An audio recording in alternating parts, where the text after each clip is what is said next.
avec humilité. En fait là, il faut que j'accorde mes violons, il faut que j'ai plus de cordes à mon arc si je veux rester dans le game. C'est important pour elles qu'elles acceptent et qu'elles aiment leurs cheveux. Si je fais de la coiffure, que tu sois content ou pas, le monsieur qui ne voulait pas que je sois coiffeuse me donne l'idée de ma vie en fait. Tu vois, c'est fou, on n'a vraiment pas la même histoire, mais pourtant on a les mêmes convictions, tu vois. Exact. Bonjour Magali. Salut. Ça va? Et toi? Bien?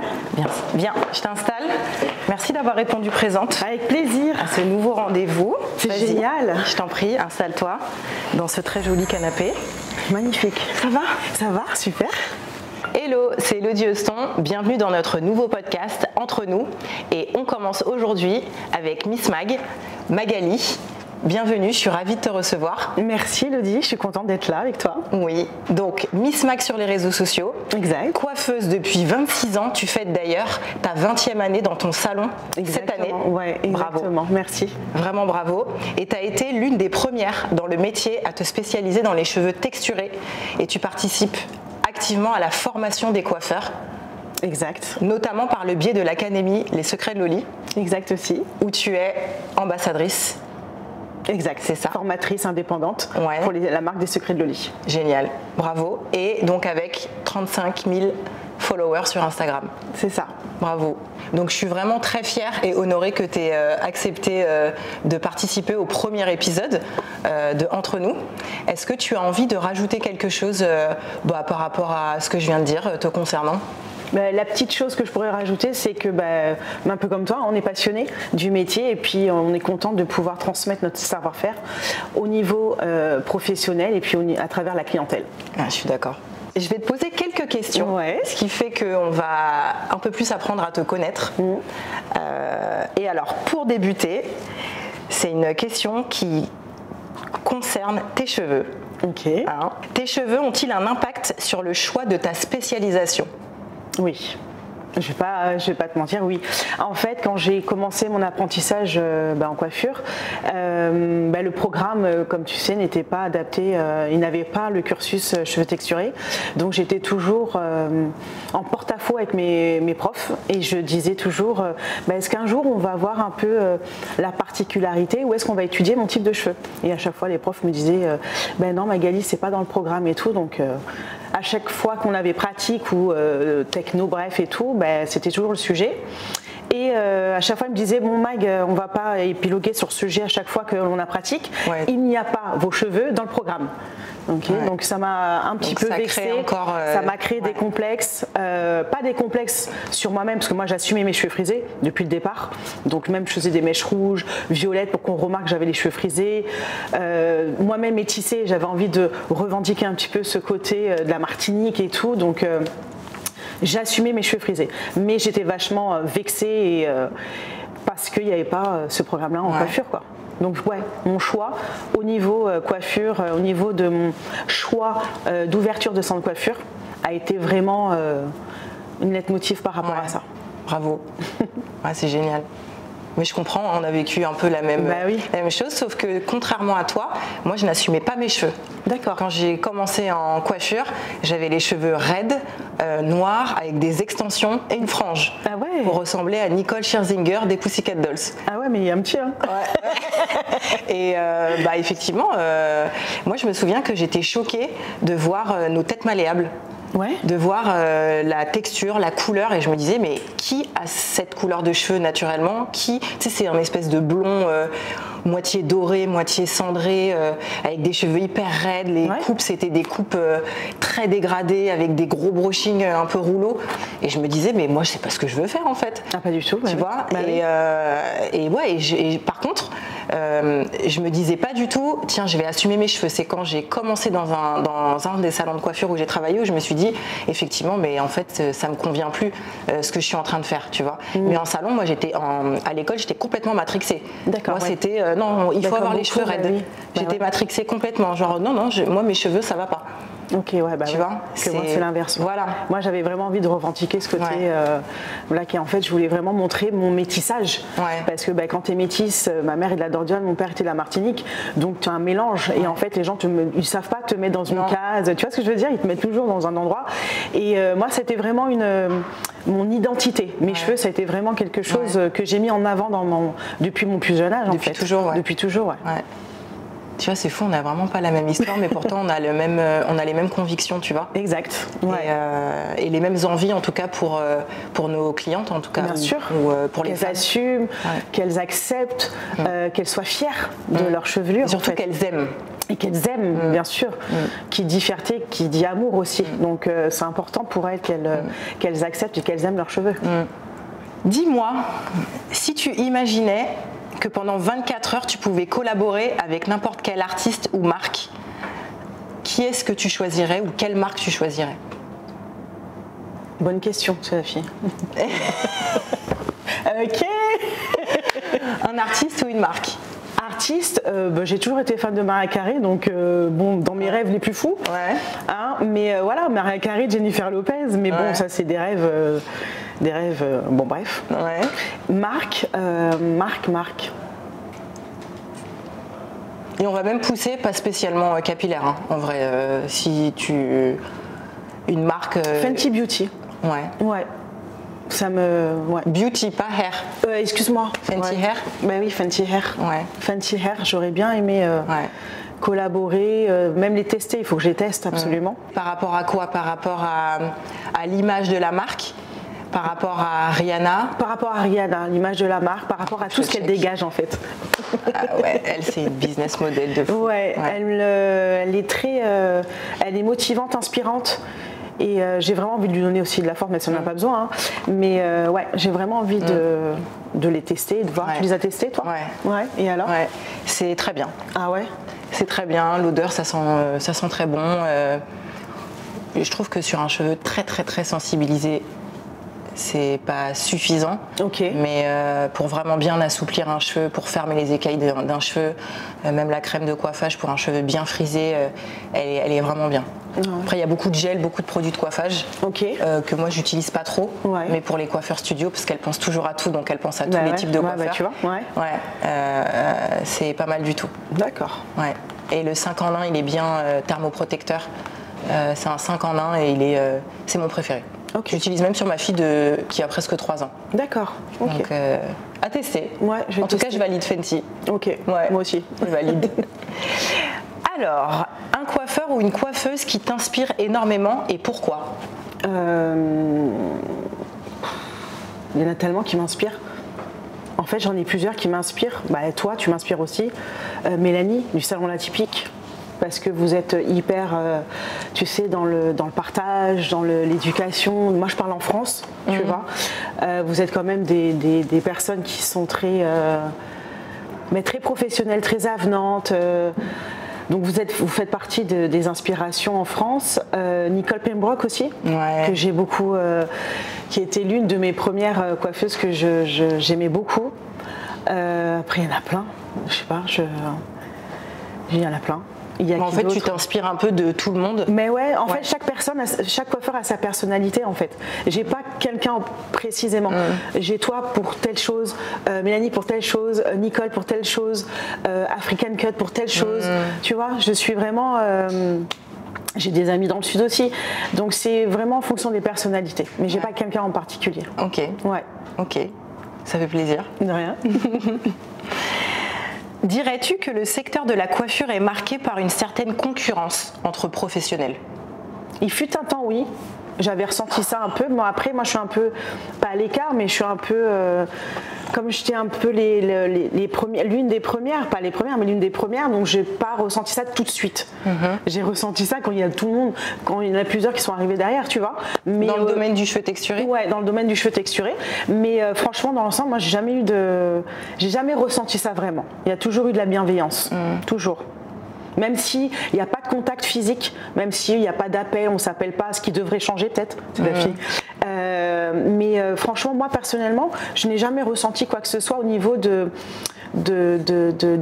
la concurrence. Moi perso, je suis bien dans mes baskets, je connais mon taf. il y a du travail pour tout le monde. Donc je suis pas dans ce truc-là en fait. Donc pour moi, je le ressens pas trop. Je l'ai ressenti à un moment donné parce que tu sais, sur les réseaux, tu vois, tu t'entends, machin et tout. Bref, bon après tu prends et tu laisses. Mais moi personnellement, je n'ai jamais ressenti ça pour moi en fait. Et par exemple, parce que c'est vrai qu'il y a beaucoup de, nous on est une certaine génération. Oui. Et là il y a la nouvelle génération qui arrive. Nous, quand on est arrivé, les anciens disaient la nouvelle génération, elle a soif, elle a faim, elle veut tout dégommer, etc. Et là, on sent que la génération qui arrive, elle a encore plus. Tu vois, elle est encore plus déterminée, elle a les codes, tu vois, des réseaux sociaux, etc. Donc c'est vrai que, tu vois, moi par exemple, ça m'est déjà arrivé de me dire ah ouais, en fait, même si on faisait partie des pionnières, aujourd'hui, il y en a qui arrivent avec une nouvelle façon de communiquer, une nouvelle façon de coiffer, de couper, tu vois, de se mettre en avant, etc. Et des fois, tu te dis, moi je sais que ça m'aide à me dire ah ouais, en fait, faut que pas que je redescende, mais que je me dise avec humilité. En fait, là, il faut que j'accorde mes violons. Il faut que j'ai plus de cordes à mon arc si je veux rester dans le game. Bien sûr. Tu vois ce que je veux dire? Et du coup, ça peut créer un peu de frustration parce que tu te dis... Mais attends, moi je suis là depuis 10 ans, enfin tu vois, moi mon salon il a 10 ans, toi il en a 20, moi ça fait 17-18 ans que je suis dans la coiffure, toi plus, tu vois, et tu te dis toujours, mais attends, moi ce concept-là, je l'ai amené, etc. Et là il y en a des plus jeunes qui pensent qu'ils viennent d'inventer le truc alors qu'ils n'ont pas inventé, mais par contre ils trouvent des nouvelles façons de communiquer, ils s'inspirent. Tu vois, ils s'inspirent, mais ils ont aussi eux, tu vois, leur vision de plus jeunes avec d'autres outils. Mais ça permet, je trouve, de rester dans le game. Exactement, c'est ça. Il n'y a pas ce côté concurrence, tout ça, mais il y a ce côté, toujours, la jeunesse. Quand moi je prends des apprentis, elles ont une autre manière de voir les choses au salon. Donc moi ça m'aide toujours, même si on est jeune, mais ça nous aide toujours de rester au jour le jour et de rester dans le game en fait. Et moi je pense que c'est pas mal. Et de s'inspirer aussi des plus jeunes. Ben oui, bien sûr. Tu vois, c'est vraiment... Comme nous on s'est inspiré, tu sais, bon on s'est pas trop inspiré, mais on s'est inspiré on a créé. Ouais. On s'est inspiré par rapport à l'outre-mer et tout ça, tu vois, mais en France on a créé, on a fait ce concept-là. Mais moi la nouvelle génération m'aide à rester en fait dans le game aussi, beaucoup, ça m'inspire beaucoup. Ouais, c'est ça, en fait, il faut vraiment le prendre comme une inspiration. Exactement, faut pas se sentir tout de suite, oulala, je vais être mise sur le côté, être dans du côté dans le placard, peut-être plus tard, je sais pas, mais en tout cas, pour l'instant, ce n'est pas le cas. Ouais. Je suis d'accord, Une habitude secrète que tu n'as jamais partagée. Là, on est dans la confidence ici, c'est entre nous. Ok. Je prie beaucoup. Pour moi, c'est quelque chose qui me laisse dans la bonne voie. Ouais.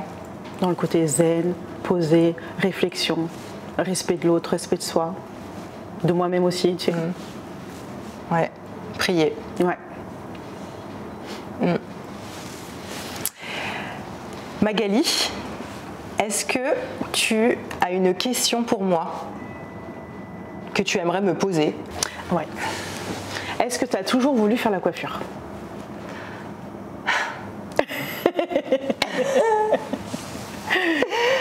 Est-ce que j'ai tout... Non.